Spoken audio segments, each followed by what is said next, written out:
Number 9 says that which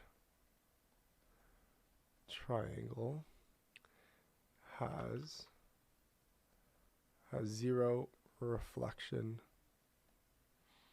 symmetry.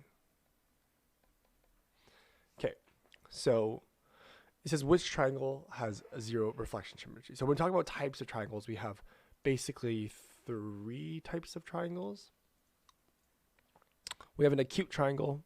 So we have something that looks like, let me see if I find you a diagram actually. It might be easier here to find you a diagram. Let's see. So I actually have 4 types of triangles here. And so let me try to draw this out. So this here, I can say that maybe this here is 62 degrees, this is 43, this here is 75. So this here is an acute triangle, right? Acute triangle, because all my angles are less than 90 degrees. Each angle is less than 90 degrees, right? So maybe I'll say each angle is here. Each angle is less than 90 degrees. I can also have a special triangle called a right triangle that we're very, very familiar with here. This is a right triangle.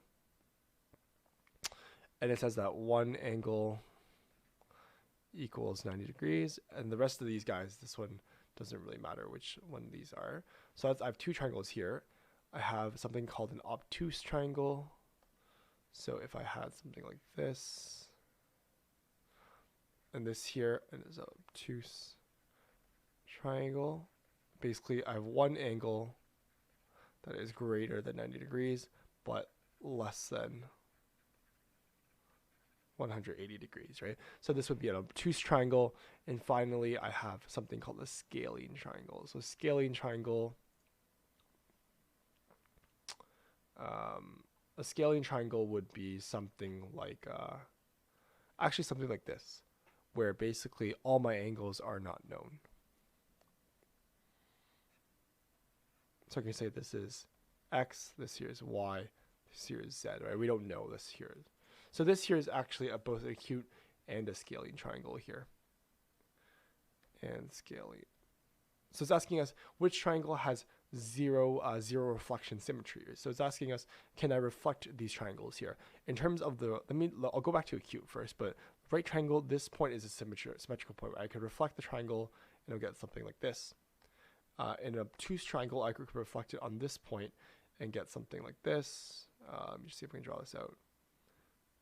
I could reflect on this point and I would get something like this.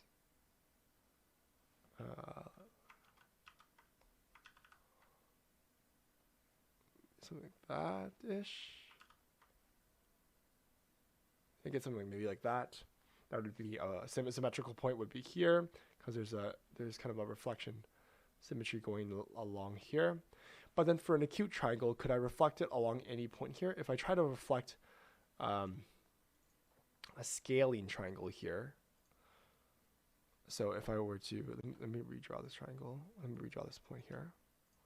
If I were to try to reflect this guy here into something like this, this wouldn't work, right? If I were to reflect this like this, this here would now be Z here. This is now Y, and this is Z here, right? So this here, I have zero reflection symmetry in terms of my scalene triangles here, because I don't know what my angles are. And if I were to reflect it like this, so if I reflect it along the x-axis here, it's kind of like your hand here, right? So it's kind of how I like to describe a triangle is your left hand and right hand, right? No matter how you superimpose your left hand and right hand, they'll never be the same, right? So it won't actually fit the image here.